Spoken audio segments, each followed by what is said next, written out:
The SodaStream. I've owned mine for over 4 years. I have the SodaStream Jet model. That's the plastic one here. It uses plastic bottles. But there's also the Genesis and many, many other models. And you may have received one as a gift, or you finally got one, or their marketing has finally caught you in to get something on the SodaStream lineup. Now, after owning one of these, you may realize that these little CO2 bottles and even these larger CO2 bottles that the SodaStream sells, they actually run out of CO2 quite fast unless you don't drink much of the carbonated water or soda.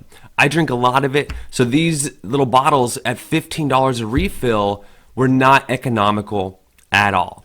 Now, first thing to do is find out which model you have, because what I'm about to show you, it depends on the model of SodaStream you have. So find out what model you have first. I'm going to go ahead and show you what I don't recommend first.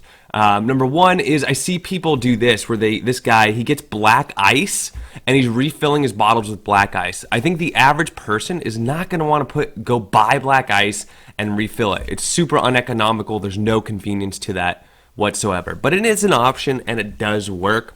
I always worry though that thing's going to blow up if you put the wrong amount of dry ice in there. So I just don't recommend it to anybody. So I don't like that one. The other one that works is you take a larger CO2 bottle. This guy's doing it in this video as well. You take a large CO2 bottle to refill the smaller CO2 bottle. So you're getting a big bottle to refill the smaller one here. Now the benefit to that is you still get the compact version of this SodaStream. So it looks great on your counter still. It's not going to be bulky because you're using the stock tank still. The thing I don't like about it though is you have to buy this big adapter and you have to buy a big container and you still have to go to your garage or outside and refill it every couple of weeks or whatever. And to me that's just, it's just extra steps that I wouldn't want to have to do. So now are the top two that I highly suggest. The first one is called a Soda Mod or a adapter. You can see there's many buyers and sellers of these adapters ranging everywhere from $15 upwards to $60. I like the one by Trinity Paintball. That's one of my personal favorites that I was using for a long time that I really like. I'll put links in the description below. Here you go. Here's the one by Trinity Paintball. It's silver instead of gold. And something to note is what you would do is you just buy a paintball canister or any kind of canister online. I recommend, again, this is where it matters of what model you have. The larger cans don't necessarily fit in the back of all the models. I had the Jet, and I know for a fact that the 20 ounce will fit on the Jet. The 24 may or may not. You're getting a little larger with the 24 ounce, but you could do the 20 ounce. So what you do is you buy 20 ounce blank CO2 bottles. You buy the adapter with it. Sometimes you can buy them together like this. Trinity Paintball will sell you both together. And then all you do is you refill these at your local sporting goods store or restaurant supply. Now this system's decent. You're still going to have to go to your store once a month, every couple of months to refill these, but it's going to be way cheaper. You're going to get way more CO2 for your dollar. I've done the analytics on this. I'll put a link to that video if you want to see, but it's way cheaper to pay for this adapter than keep doing their patented bottles. Now, some people don't like this because if you do go to a sporting goods store, a lot of people say it's not restaurant grade CO2. Also, sometimes there is oil in these CO2 tanks, and so people don't like mixing oil with food, so they don't recommend it. Now, the next way is a foolproof way to do it, no matter what anybody tells you, which is getting this adapter here. And what this adapter allows you to do is get any size CO2 bottle like this. You can get a 2.5 all the way up to even a 100-pound CO2 tank. And I've done the analytics on this, the break-even point and everything. And after about a year or two, you really do save a ton of money after you pay off the price of a bottle.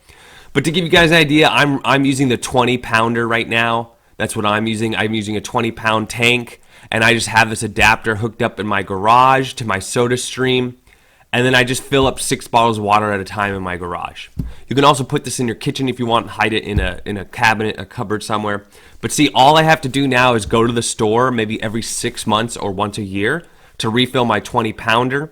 I do a straight up exchange, so there's no refilling. It's just I drop off my old bottle, I pick up a new bottle. That easy. And the adapter's all stainless, so you don't have to worry about rusting, anything like that. And that's my system. I mean, it's a little bit of upfront cost on the adapter and the tank, but once you have that, I have unlimited or close to unlimited CO2. I've been running the system over a year.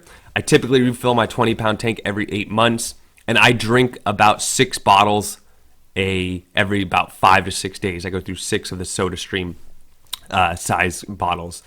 So, I mean, there you have it. You know, the other thing with these bottles is you can get them refilled at the restaurant supply, so you are getting food grade CO2. So with all that said, this is definitely the way to go if you're worried about, you know, any kind of cancer-causing chemicals, or you're worried about the quality of the CO2 you're getting. This is the best route. Unless you want to pay the absurd prices that they're going to charge you using your stock system, this route with the adapter here is by far the easiest. What happens is this end connects to your SodaStream. It has the patented thread pattern on it, where the thread pattern here is different than this, and that's why you can't reverse these. You have to have the adapter on there. But it goes from a large CO2 tank from here, and then it'll hook up into the back of your SodaStream there. Like I said, I've used a lot of these systems. I have not gone the route of refilling, and I have not gone the route of black ice. But I can just tell you right now that it just seems like the average person is not going to want to have to go through that kind of hassle. So with all that said, personally, if I wanted to save a few dollars, I would just go with this with the soda mod and a normal tank. I had this set up for years on end. It was totally fine. If you want to be extra cautious, you just want top of the line, you want no issues whatsoever, restaurant grade CO2, then go this route. Okay, you will save a ton of money in the long run. Remember, it takes investment to save some money.